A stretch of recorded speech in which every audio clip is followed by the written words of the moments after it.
마태복음 14장 13절로 21절까지의 말씀, 우리 다 같이 한 목소리로 합독하겠습니다. 예수께서 들으시고 배를 타고 떠나사 따로 빈 들로 가시니 무리가 듣고 여러 고을들로부터 걸어서 따라간지라. 예수께서 나오사 큰 무리를 보시고 불쌍히 여기사 그 중에 있는 병자를 고쳐 주시니라. 저녁이 되매 제자들이 나와 이르되 이곳은 빈들이요 때도 이미 저물었으니 무리를 보내어 마을에 들어가 먹을 것을 사 먹게 하소서. 예수께서 이르시되 갈 것 없다. 너희가 먹을 것을 주라. 제자들이 이르되 여기 우리에게 있는 것은 떡 5개와 물고기 2마리 뿐이니이다. 이르되 그것을 내게 가져오라 하시고 무리를 명하여 잔디 위에 앉히시고 떡 5개와 물고기 2마리를 가지사 하늘을 우러러 축사하시고 떡을 떼어 제자들에게 주시매 제자들이 무리에게 주니 다 배불리 먹고 남은 조각을 12바구니에 차게 두었으며 먹은 사람은 여자와 어린이 외에 5,000명이나 되었더라. 아멘. 우리가 잘 알고 있는 오병이어의 기적 기사입니다. 물고기 2마리와 보리떡 5개로 성인 남자만 5,000명이 넘게 먹이셨다라고 하는 기적, 우리가 교회 다니면서 참 많이 들었던 내용입니다. 교회를 다니면서 많이 들었다는 것은 그만큼 많이 말할 필요가 있다는 것이고, 많이 말할 필요가 있다는 것은 그만큼 중요하다는 것입니다.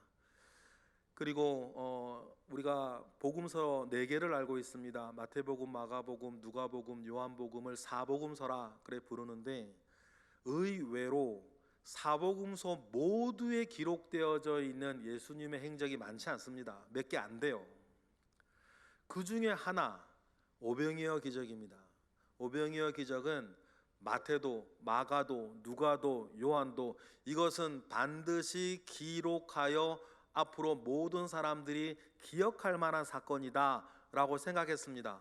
그러면 여러분, 여러 일들이 있는데 사복음서에 모두 기록된 사건이 몇 개가 안 되는데 그 중에 오병이어가 하나라고 한다면, 우리가 교회에서 많이 들어 중요한 것으로 알고 있지만 오병이어의 사건은 제자들도 이거는 꼭 기억할 만한 중요한 사건이었다는 것입니다.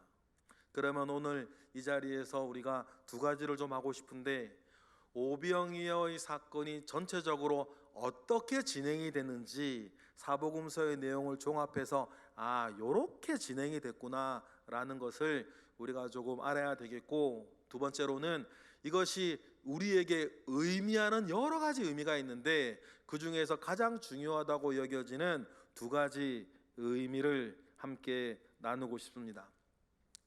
예수님의 3년 공생애를 이렇게 살펴보면 중요한 특징이 좀 하나 있는데, 상황이나 환경에 이끌려 다니신 적은 단 한 번도 없습니다.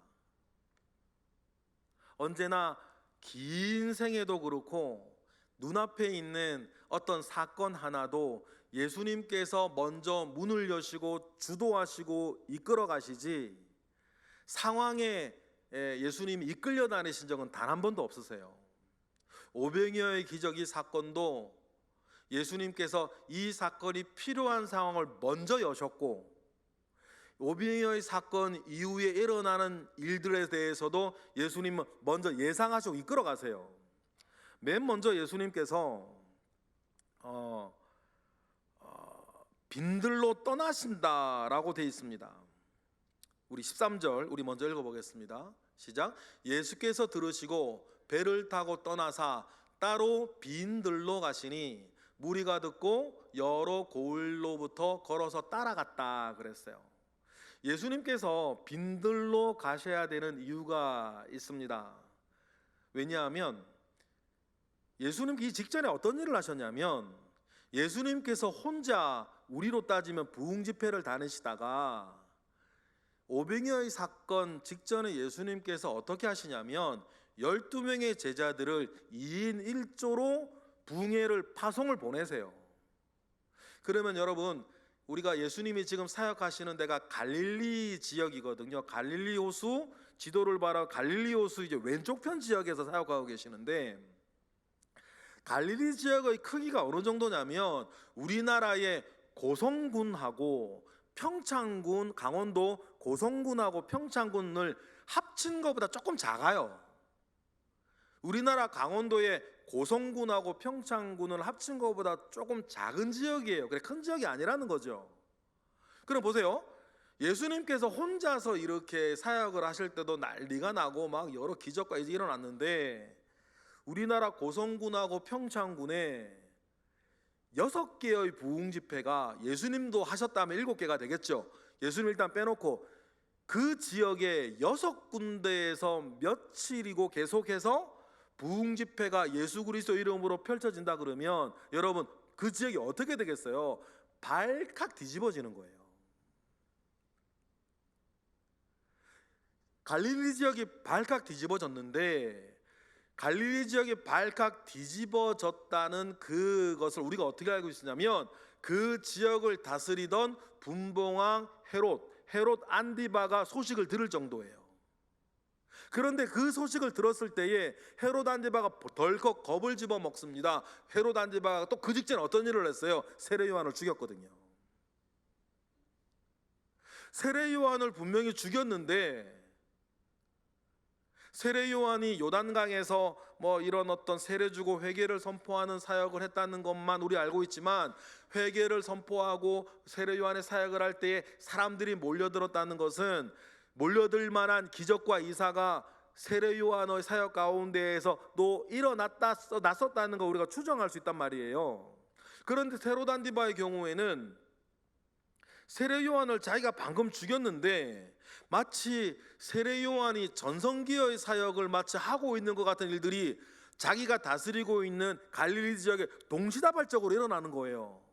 그러니까 이 헤롯 안디바가 깜짝 놀랐고, 세례 요한이 다시 살아난 것이 아닌가 싶을 정도로 예수를 어떻게 해요? 주목하기 시작해요. 여기선 구경하겠다는 것이 아니고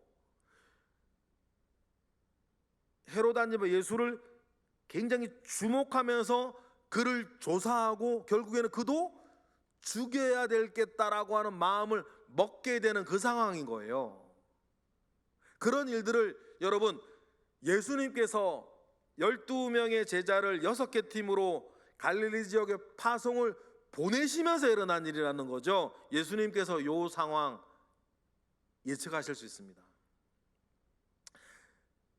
내가 6팀을 갈릴리 지역에 부흥회를 보내면 이런 일들이 일어날 것을 예수님은 예측할 수 있어요. 그런데도 예수님은 하시는 거예요.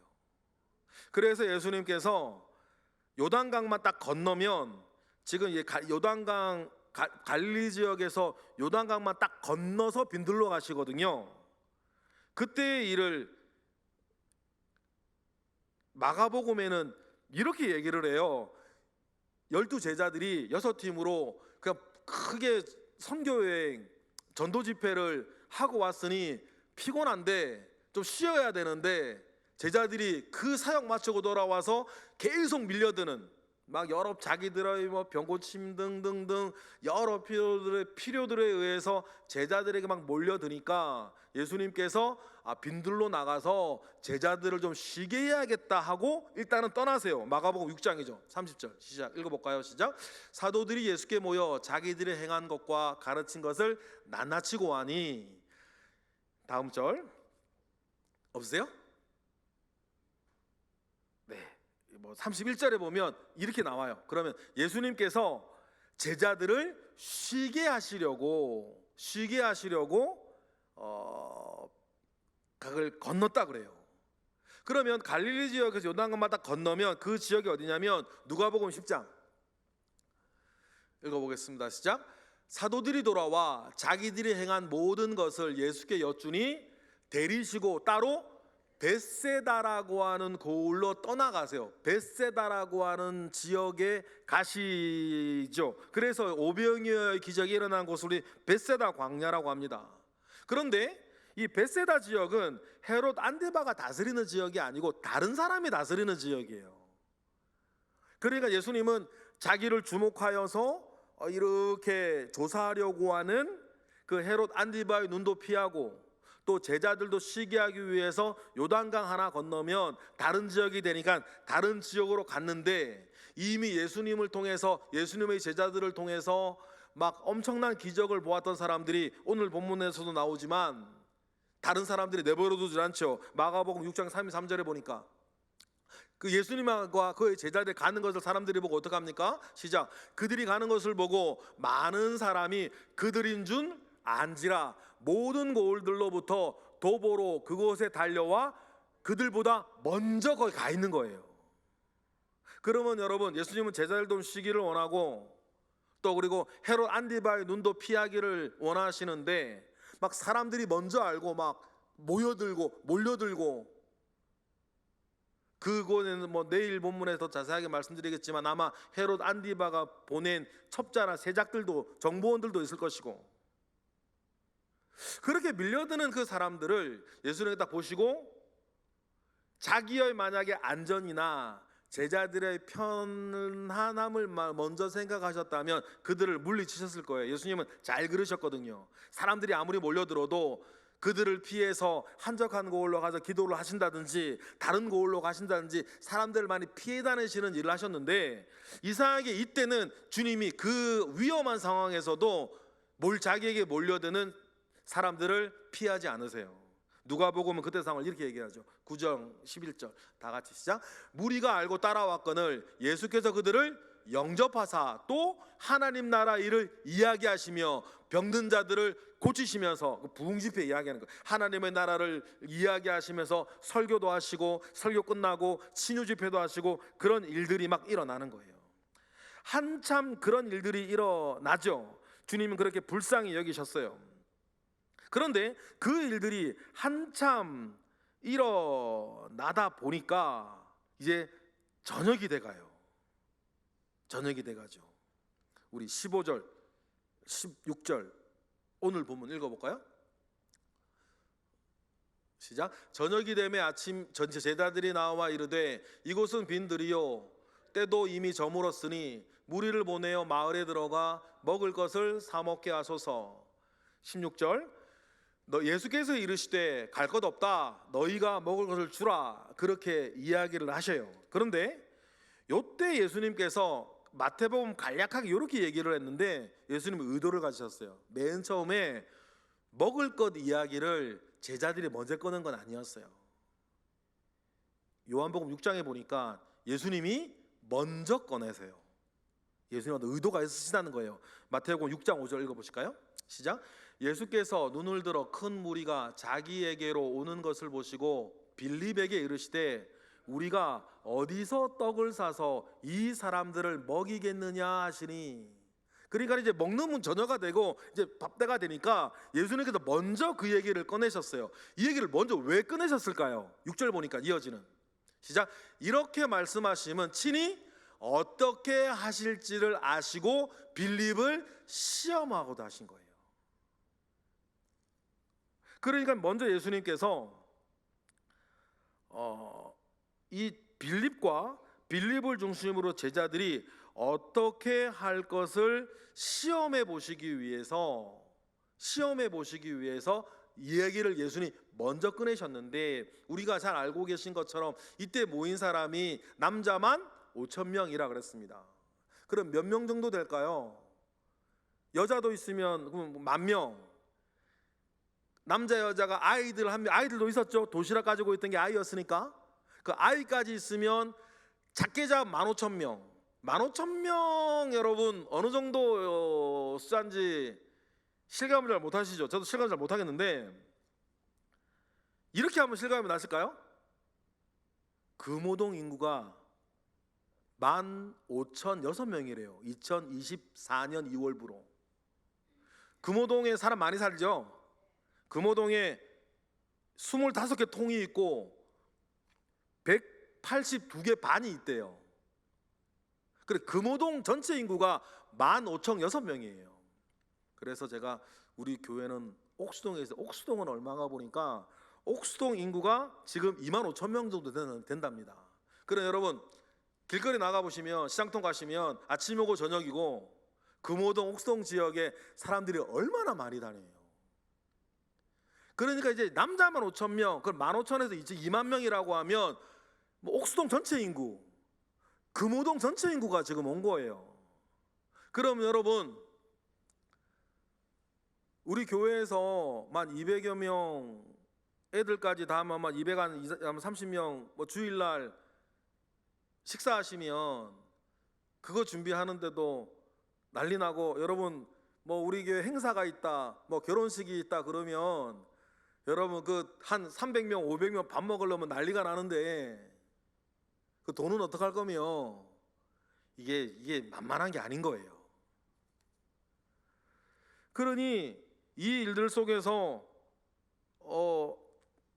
제자들을 시험하고자 그 많은 사람들이 모여 있는데 예수님께서 시험하기 위해서 주라 하시니 딱 뭐라고 얘기해요? 제자들도 마찬가지. 요한복음 6장 6절에 다 같이 시작. 빌립이 대답하되 각 사람으로 조금씩 받게 할지라도 200데나리온의 떡이 부족합니다. 뭐 당연히 사람의 계산 가운데에서 그렇게 나올 거예요. 그런데도 예수님께서는 너희들이 뭐 저녁에 뭐 너희들 가게 보낼 필요가 없다, 너희들이 먹을 것을 주라고 얘기를 하세요. 그리고는 어떻게 얘기하시냐면 마가복음 6장 38절에 읽어보실까요? 시작. 이르시되 너희에게 떡 몇 개나 있는지 가서 보라 하시니 알아보고 이르되 떡 5개와 물고기 2마리가 있다이다. 이렇게 보고가 들어와요. 이 보고를 안드레가 하죠. 요한복음 6장 8절 시작. 제자 중 하나 곧 시몬 베드로 형제 안드레가 와서 그 얘기를 하는 거예요. 빌립에게 묻고 뭐 제자들이 막 알아봤겠죠. 우리에게 있는 것은 뭐 안드레가 보고하기를 보리떡 5개하고 물고기 2마리밖에 없습니다 라고 이야기를 하세요. 그런데 그 이야기를 들으시고는 예수님께서 그걸 어떻게 하세요? 오늘 본문 18절 19절 읽어보겠습니다. 시작. 이르시되 그것을 내게 가져오라 하시고 무리를 향하여 잔디밭 위에 앉히시고 떡 5개와 물고기 2마리를 가지사 하늘을 우러러 축사하시고 떡을 떼어 제자들에게 주심에 제자들이 무리들에게 나누어 줘요. 그러면 여러분, 예수님의 손에는 물고기 2마리와 떡 5개가 있습니다. 그러면 우리가 사르밧 과부의 뭐 여러 가지 얘기들이 있지만 이 찢어지고 이 물고기와 이 떡이 어떻게 늘어났을까? 제자들이 봤을까? 안 봤을까? 우리가 어떻게 진행이 됐을까? 그때의 그림을 우리에게 좀 잘 보여주는 게 마가복음 6장이에요. 마가복음 6장에 보면 예수님께서 떡을 나눠주기 전에 사람들을 이렇게 앉으라 그러세요. 마가복음 6장 39절 40절 읽어볼까요? 마가복음 6장 39절 40절 방송실 네, 다같이 시작. 제자들에게 명하사 그 모든 사람으로 때를 지어 푸른 잔디 위에 앉게 하시는데 어떻게 앉게 하세요? 때로 100명씩 또는 50명씩 앉아요. 그러면 사람들이 밥 먹기 위해서 한 15,000명에서 2만 명 되는 사람들이 50명씩 100명씩 둥그렇게 이렇게 자리를 쫙 퍼져서 앉았어요. 그러면 상상을 해보시면 예수님께서 축사하시고 떡을 이렇게 막 나누어 주시는데 배달은 누가 해요? 제자들이 막 뛰어다니면서 해야 되는데 제자들은 그거는 못 받겠네. 떡과 물고기가 늘어나는 장면을 제자들은 보지는 못했어요. 그리고는 여러분, 오늘 본문 예수님께서 중요한 말씀을 하나 하세요. 20절 중요한 결과를 보여주시죠. 20절 21절 읽어보겠습니다. 시작. 다 배불리 먹고 남은 조각을 12바구니에 차게 거두었으며 먹은 사람은 여자와 어린이 외에 5,000명이나 있었다. 근데 그래서 먹고 남은 광주리가 12광주리라는 것이고, 이거 중요해요. 그리고 먹은 사람의 숫자가 5,000명이 다 되었다. 다 먹은 다음에 예수님 한마디를 또 하세요.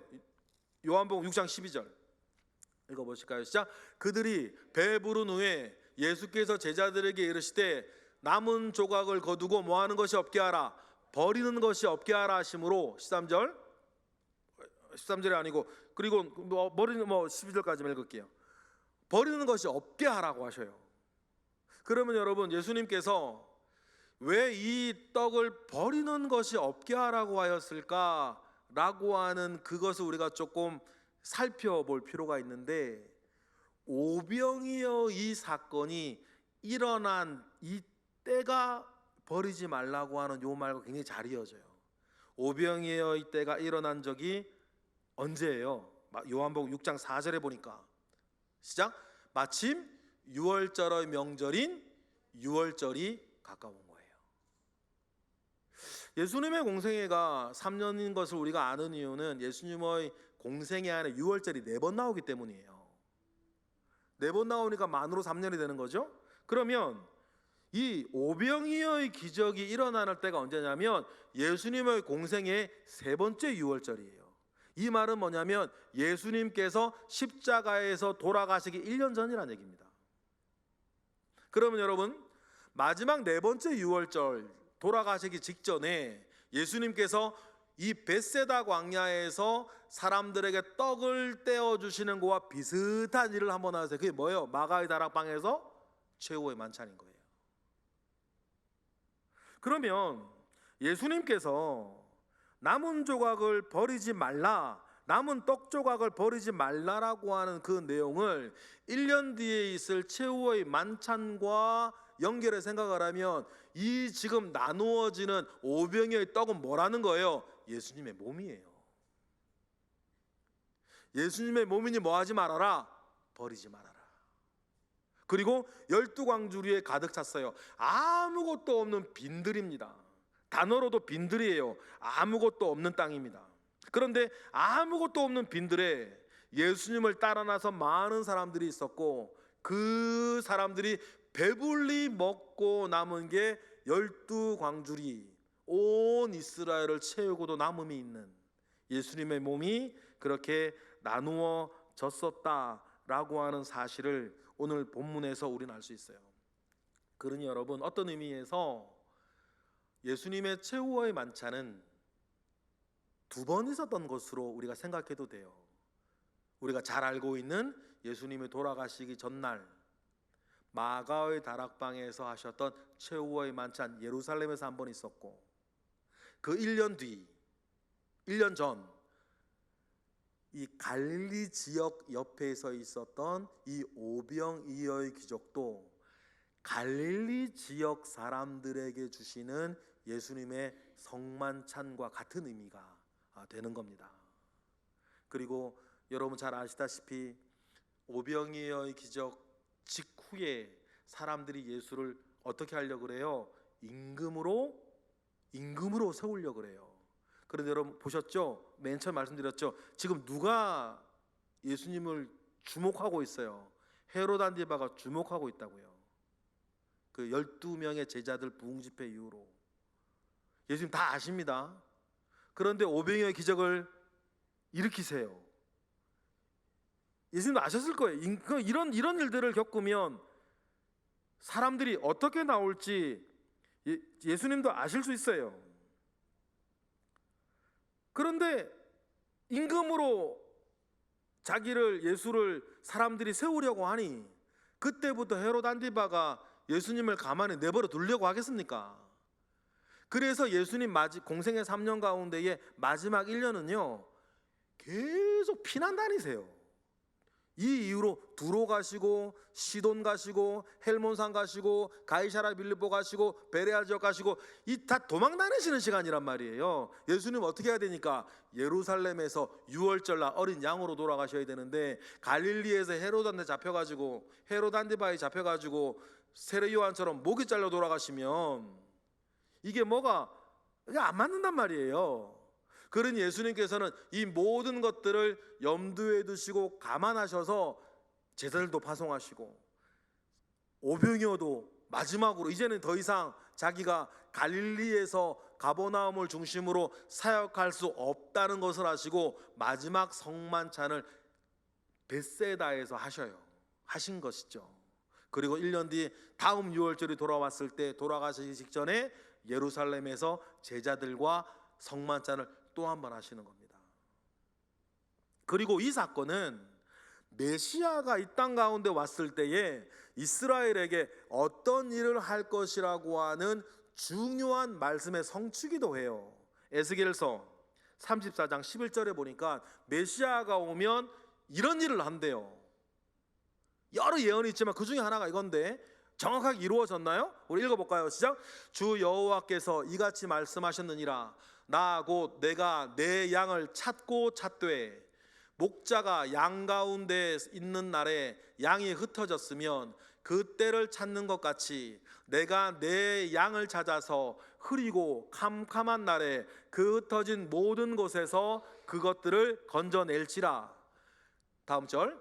내가 그것을 만민 가운데 끌어내며 여러 백성 가운데 모아 그 본토로 데리고 가서 이스라엘 산 위에와 시냇가에와 그 땅 모든 거주지에서 먹이되 14절 좋은 꼴을 먹이고 그 우리를 이스라엘 높은 산에 두리니 그것들이 그곳에 있는 좋은 우리에 누워 있으며 이스라엘 산에서 살찐 꼴을 영육간에 먹이는 예수 그리스도의 사역을 정확하게 베세다에서 이루세요.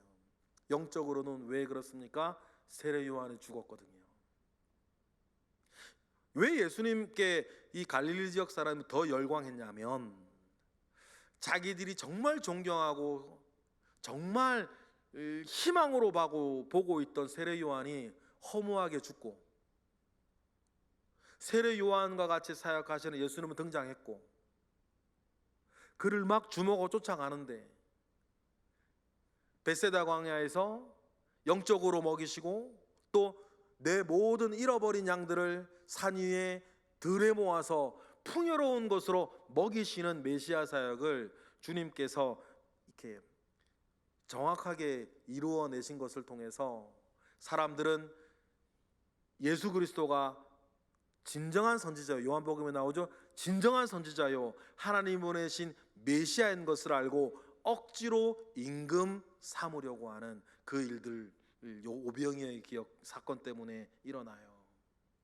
그러니 뭐 정치적으로는 이 일 때문에 예수님은 계속 도망 다니셔야 했고 영적으로는 예수님께서 이 땅에 계시면 빈들도 하나님의 나라가 되며 빈들이 하나님의 나라가 되었을 때에 이스라엘이 영육으로 좋은 꼴을 먹으며 행복하고 모든 어려움들이 사라지는 하나님의 온전한 다스리심이 빈들에라도 누구만 계시면 예수 그리스도만 계시면 빈들도 풍성한 하나님의 나라로 바뀔 것이라고 하는 중요한 메시아의 증거를 우리에게 보여주신 장면이 이 오병이어의 사건이었던 거죠.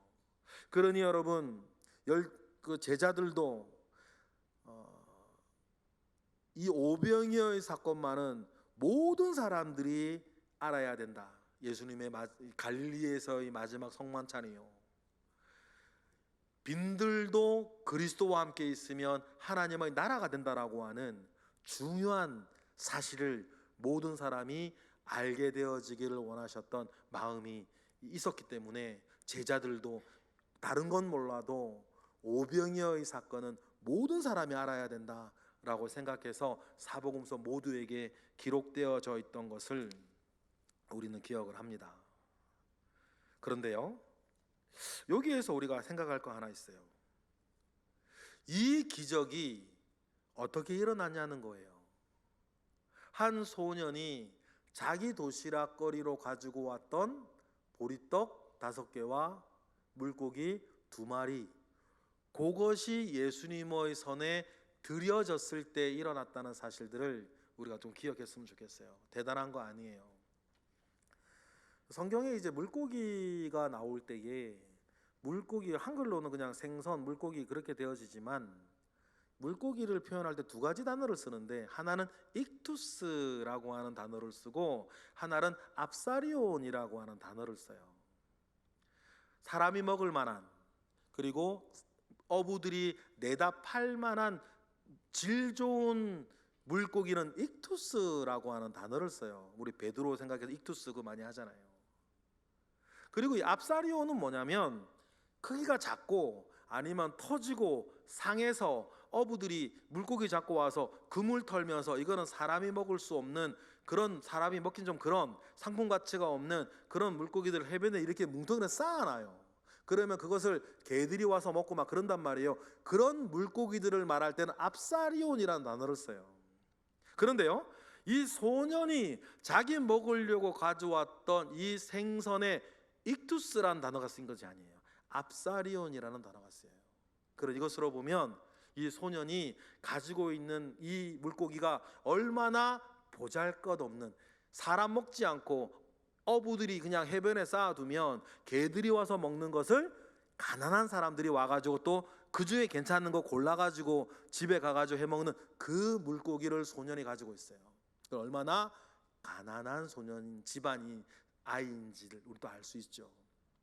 보잘것없는 거였어요. 그리고 보리떡이에요.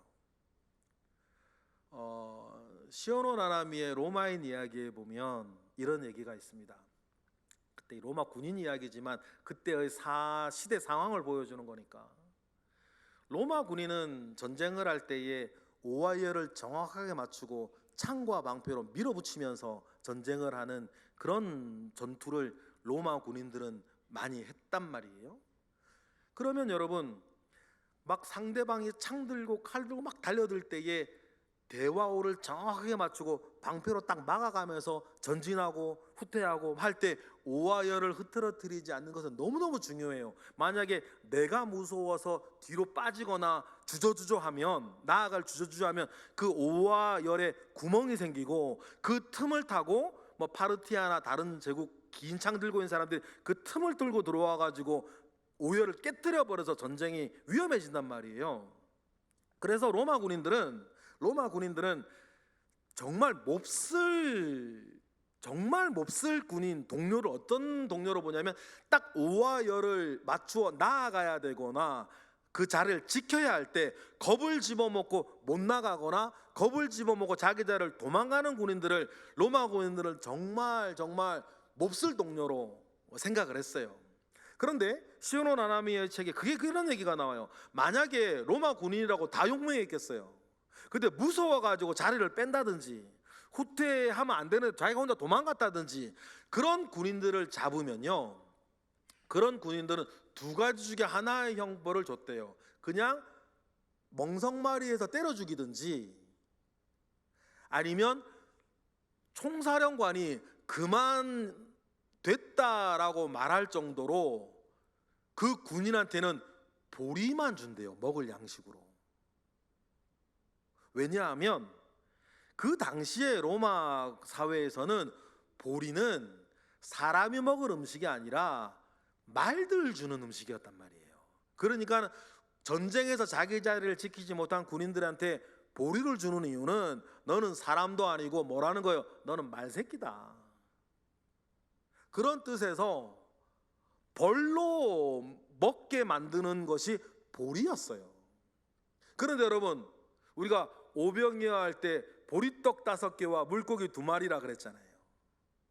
물고기는 압사리온이고 떡은 보리떡이면, 한편으로 생각하면 이 집안이 어떤 집안인지 알게 되는데, 그 집안 형편 우리가 알아서 뭐 할게요?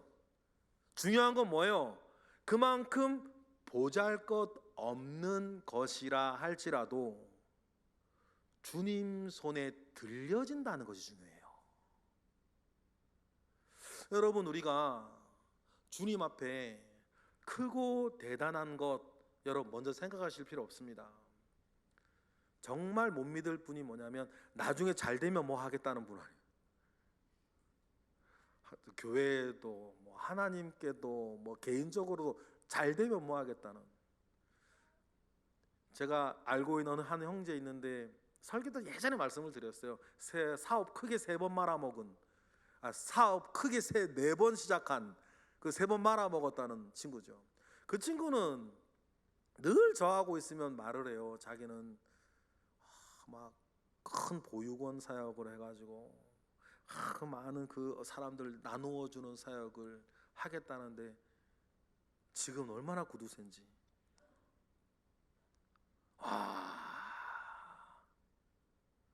여러분, 큰 거 생각하시기 전에 우리가 먼저 주님 앞에 우리의 태도는 뭐냐면, 내 손에 지금 나는 주님께 익투스 드리고 싶어도 지금 나한테 압사리온밖에 없으면 여러분 어떻게 해야 되는 거예요?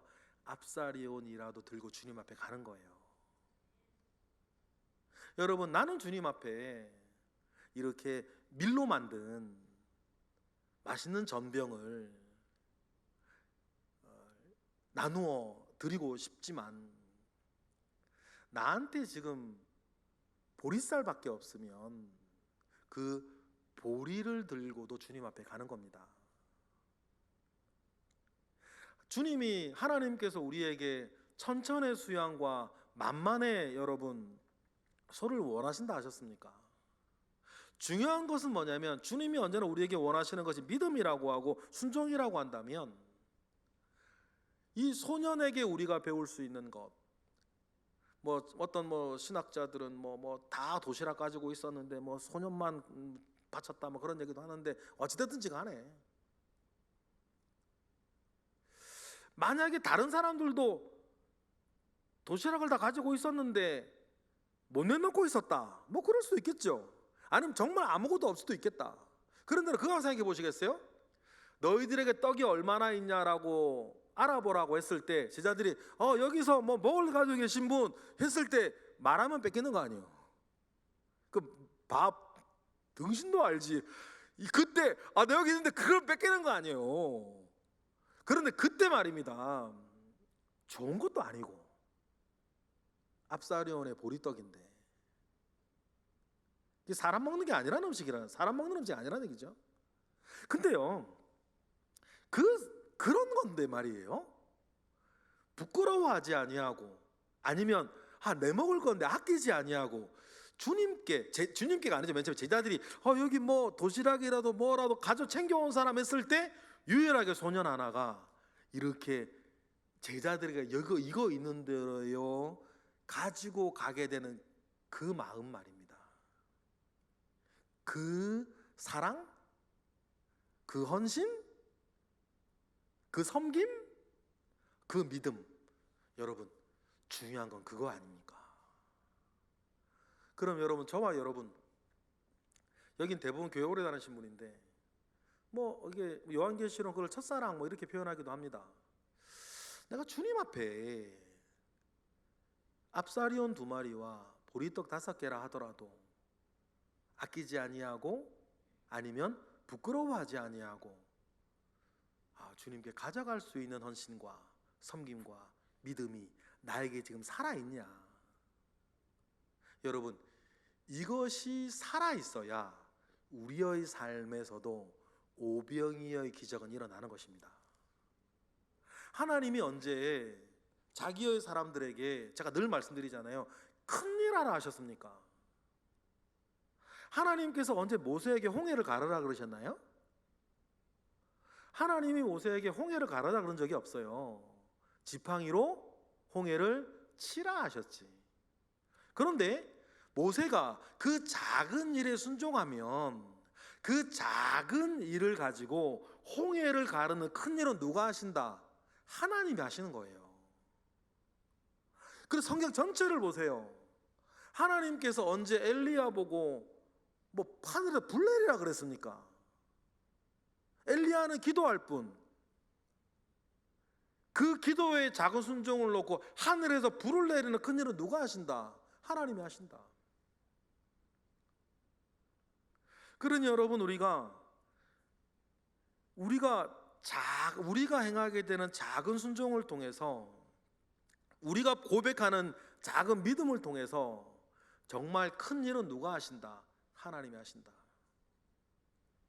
사람이 먹지도 않는, 웬만한 사람이면 먹지도 않는 압사리온 2마리와 보리떡 5개라 하더라도 그것을 주님 앞에 내어놓는 믿음의 고백 가운데에 모든 제자들이 이 사건은 기억해야 된다라고 하는 오병이어의 기적은 그때 일어나는 것입니다. 아무 믿음의 고백을 하지 못했던 여러분 나사렛 사람들 있지 않습니까? 나사렛 사람들, 예수님이 자라난 고향, 얼마나 그 집안을 업신이 여겼으면 예수님 비난할 때 마태복음에 목수의 아들이라고 나오지만 다른 복음서에 보면 마리아의 아들이라고 조롱하잖아요. 굉장히 치욕적인 표현이거든요. 마리아의 아들이래요. 그러면서 요셉이 전승에 의하면 예수님이 10대 때 12살 때인가 돌아가셨으니까 그 집안 어떻게 해요? 예수님 길게 설명할 수 없지만 그 토정 명령 내렸을 때 베들레헴에 말입니다. 지금 나사렛 아버지 요셉은 다 재산 팔고 베들레헴에 땅 사고 집 사면서 재산 다 홍비하고 애굽 피난 갈 때 동방박사들 가지고 온 그것으로 생계 유지하고 다시 돌아오려 그랬는데 아켈레오라고 하는 사람의 모습 보고 무서워서 나사렛에서 돌아갔으면 땅 팔 시간이었고 그런 게 어디 있어요. 그러면서 10년 뒤에 기술에서 먹고는 살았겠죠. 그런 가난한 집안이면 동네마다 그런 사람 옛날에 있었어요. 집이 가난해가지고 동네 사람들 집에 일 봐주면서 살아가던 사람들, 그 집안이 예수님 집안이었단 말이에요. 그 증거가 뭐예요? 가나의 혼인잔치예요. 가나하고 나사렛하고 멀지 않습니다. 근데 가나에 있는 혼인잔치에 누가 가서 일하고 있어요? 예수님 엄마가 가서 일하고 있어요. 그렇게 생계를 유지하고 살아갔던 나사렛의 가난한 집안 사람이니, 나사렛 사람들은 한번 이렇게 그 마리아의 집 보면은 우리 집 일들 뒤 봐주던 좀 낮게 천시하던 그런 집안이란 말이에요. 그런 집안 사람 중에 아들 하나가, 그것도 아버지가 누군지도 모르는 나사렛 사람들 입장에서는, 마리아가 정혼 기간에 유대 지역 3개월 갔다 와가지고 임신한, 나사렛 사람 그거 안단 말이에요. 그런 집안의 예수가 나랍시고 나서서 회당에서 설교를 하니 나사렛 사람들은 도무지 예수 앞에 무언가 작은 것이라고도 믿음을 고백할 수가 없지 않습니까? 그러니 여러분, 마지막 우리 그 마태복음 13장 57절에 보면 어떻게 나와요? 읽어볼까요? 시작. 예수를 배척한지라 예수께서 그들에게 말씀하시되 선지자가 자기 고향과 자기 집 외에는 존경을 받지 않음이 없느니라 하시고, 다음 절, 그들이 믿지 않음으로 말미암아 거기서 많은 능력을 행하지 아니하시니라. 이 말이 뭘까요? 예수님께서는 어떤 은혜와 어떤 이적과 어떤 일을 하시려면 주님이 먼저 원하시는 게 있어요. 오늘 본문의 이 소년과 같이 작은 것이라도 주님께 내가 가지고 가는 믿음의 고백이 먼저 있어야 되는 것입니다. 중풍병자, 지붕 뚫는 믿음의 고백이 있지 않습니까? 시비의 혈루증 여인, 주님의 옷자락이라도 만지는 그 믿음의 고백이 있었단 말이에요. 두 소경, 사람들이 조용히라고 얘기해도 더 크게 주님께 소리지는 믿음의 고백이 있었어요. 여러분, 언제나 하나님의 역사는 우리가 고백하는 작은 믿음의 고백을 타고 하나님의 큰 역사는 일어나더라. 그러면 여러분, 작년에 제가 했던 상담 중에 하나님이 그런 지혜 제게 어떻게 주셨나? 그때 무슨 어떤 분이 그렇게 이야기하는데, 요즘은 왜 사자굴에서 건지시는 하나님 역사를 볼 수가 없습니까?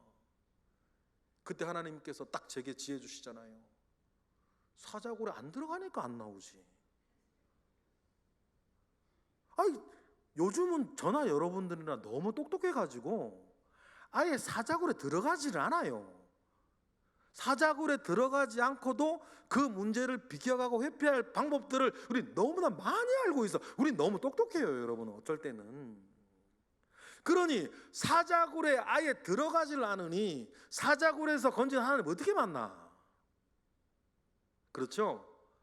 마찬가지 여러분, 무엇이든지 우리가 이 소년에게서 배울 수 있는 것은, 그 예수님의 큰 기적을 일으키시거나 안 일으키셔서 모든 것들을 보면 언제나 주님을 향한 믿음의 작은 고백이라도 먼저 있었다. 그 믿음의 고백을 타고 작은 순종을 보고 큰 일은 하나님이 하신다. 여러분, 그 영적 원리를 우리가 꼭 기억하고 오늘 우리의 삶에서 작더라도 보배로운 믿음을 고백하며 살아가시는 저와 여러분 되시기를 주님의 이름으로 축복합니다. 우리가 작은 일에 순종하면 진짜 큰 일은 누가 하신다? 하나님이 하신다. 기도하겠습니다. 할렐루야. 하나님 감사와 영광 올려드립니다. 크신 은혜 가운데에 우리와 함께 하시고 하나님 아버지로부터 말미암아 오는 선한 은혜와 능력이 있게 하시옵소서.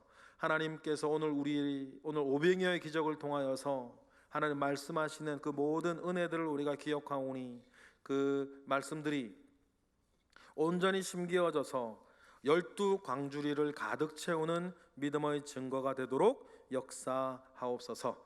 예수 그리스도의 이름으로 기도드렸나이다. 아멘.